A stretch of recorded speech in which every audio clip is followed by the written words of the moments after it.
Individuation means becoming a single homogeneous being, and insofar as individuality embraces our innermost, last, and incomparable uniqueness, it also implies becoming one's own self.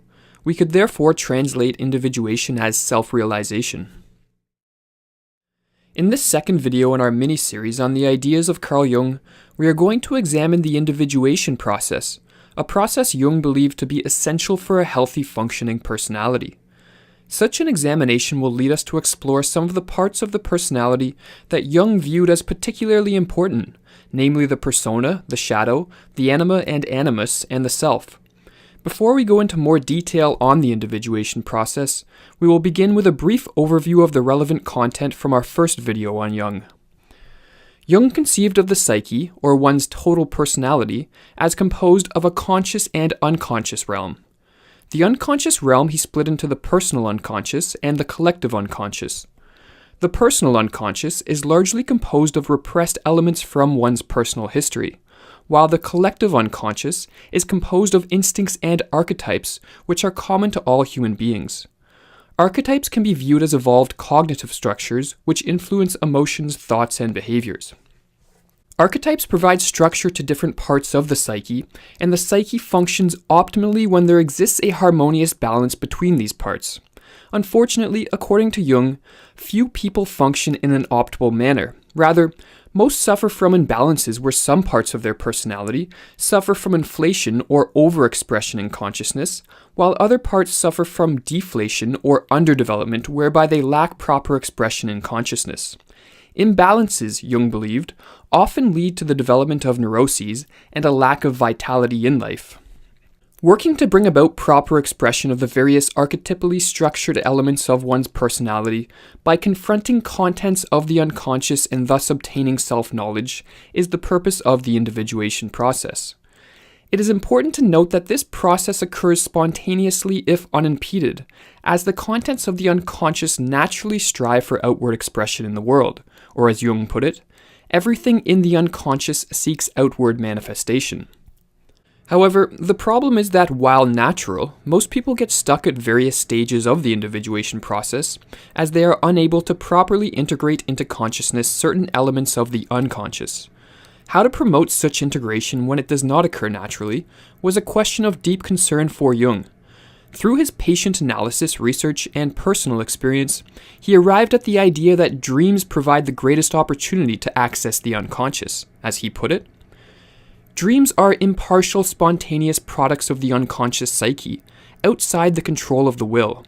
They are pure nature, they show us the unvarnished natural truth, and are therefore fitted, as nothing else is, to give us back an attitude that accords with our basic human nature when our consciousness has strayed too far from its foundations and run into an impasse. Jung put enormous emphasis on the therapeutic effects of dream analysis. By recording and analyzing one's dreams, determining their meaning and relevancy, Jung thought one could integrate unconscious contents into consciousness. It must be noted, however, that dream analysis is not a simple matter, due to the often confusing nature of dreams, and the fact that quite frequently dreams express material which can be difficult to incorporate into consciousness. The interpretation of dreams therefore must be seen as a skill acquired through practice and improved with an understanding of some of the most important archetypes which we will spend the remainder of the video looking at. Before looking at some of the archetypes which suffer from underdevelopment and therefore may manifest themselves in dreams, it is important to first look at the persona. The word persona was used in Roman times to signify a mask worn by an actor. In an analogous manner, in Jungian psychology, the persona represents the social mask that each of us wear in our interaction with others in society. Or to put it differently, it represents the personality that we try to portray to others. While the persona plays an important role in promoting social interaction and communal life, problems arise when people over-identify with their persona. As Jung writes, fundamentally, the persona is nothing real. It is a compromise between the individual and society as to what a man should appear to be. He takes a name, earns a title, represents an office. He is this or that. In a certain sense, all this is real. Yet in relation to the essential individuality of the person concerned, it is only a secondary reality, a product of compromise, in making which others often have a greater share than he, The persona is a semblance, a two-dimensional reality. Most people suffer from inflation of the persona, meaning that they over-identify with their social mask to the detriment of other important areas of the psyche. In the course of the individuation process, one must come to the realization that the persona is not the totality of their being, but rather only a small component of a much larger personality. Such a realization is achieved by diving into the unconscious and mining from it the rich and meaningful contents manifested by the archetypes.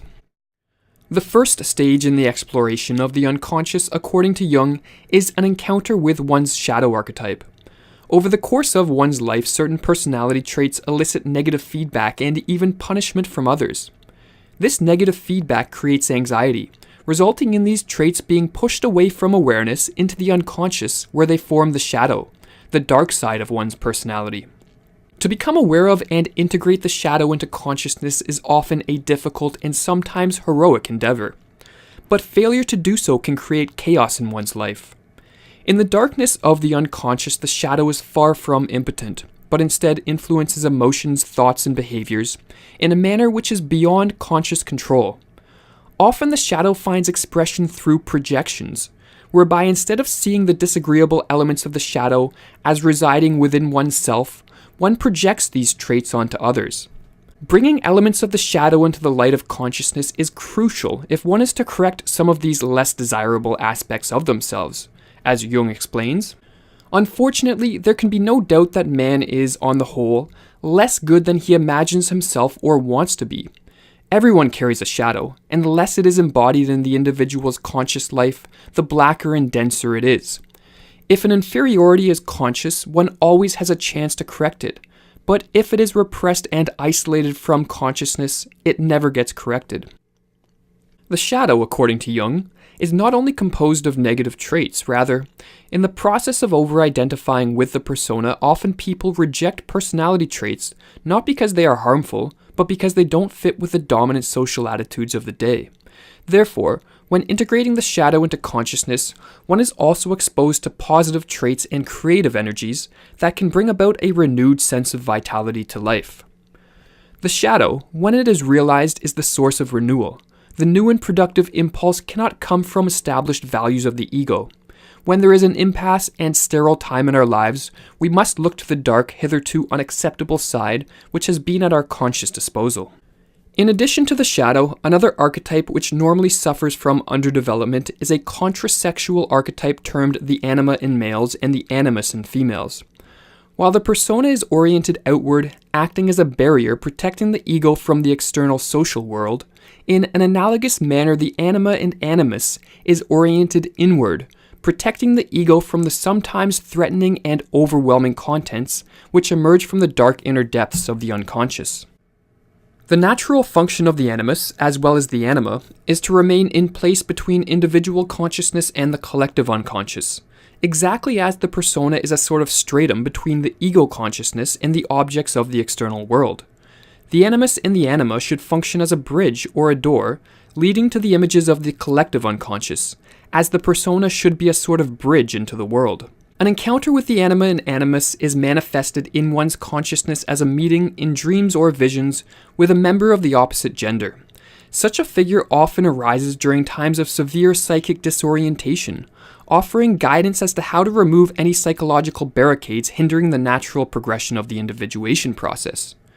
Encountering such an archetype can therefore signify the coming of a deeply meaningful period in one's life, defined by significant psychological transformations. The meeting with the anima represents a connection to the unconscious even deeper than that of the shadow.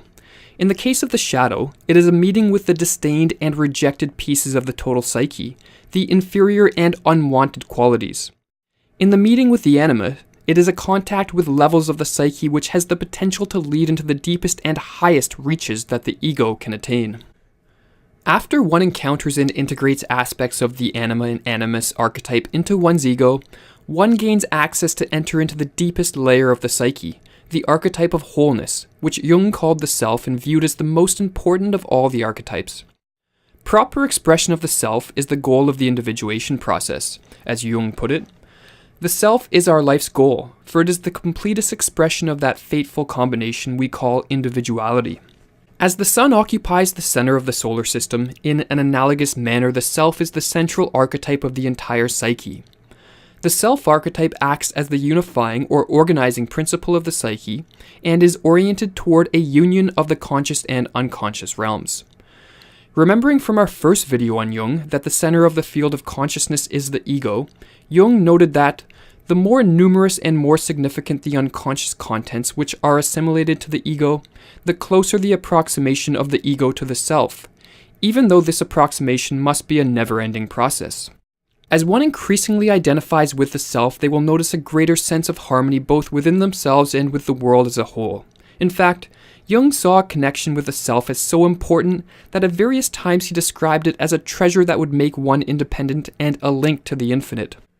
Jung came upon the existence of the self by exploring the universality of symbols such as the quaternity and the mandala, which in his words, occur not only in the dreams of modern people who have never heard of them, but are widely disseminated in the historical records of many peoples and many epochs.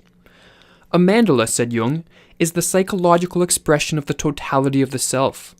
Not only do mandalas have an extremely long history and repeatedly show up in the imagery of many religions, including Hinduism, Buddhism, and Christianity, but Jung observed that with some of his patients, mandalas spontaneously arose during times of psychic disorientation or reorientation. Mandalas and other symbols of order, Jung believed to be compensatory symbols of wholeness, which are manifested by the self in times of crisis.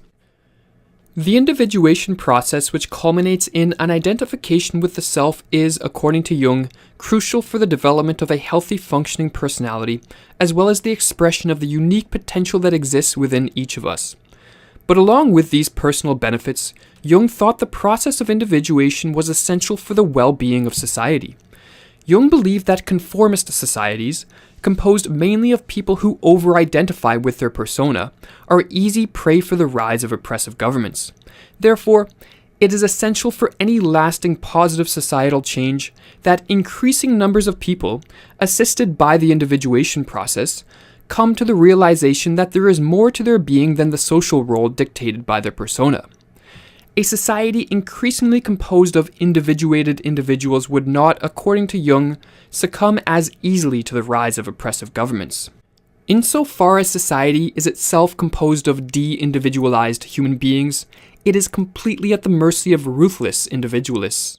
Let it band together into groups and organizations as much as it likes. It is just this banding together and the resultant extinction of the individual personality that makes it succumb so readily to a dictator. A million zeros joined together do not, unfortunately, add up to one.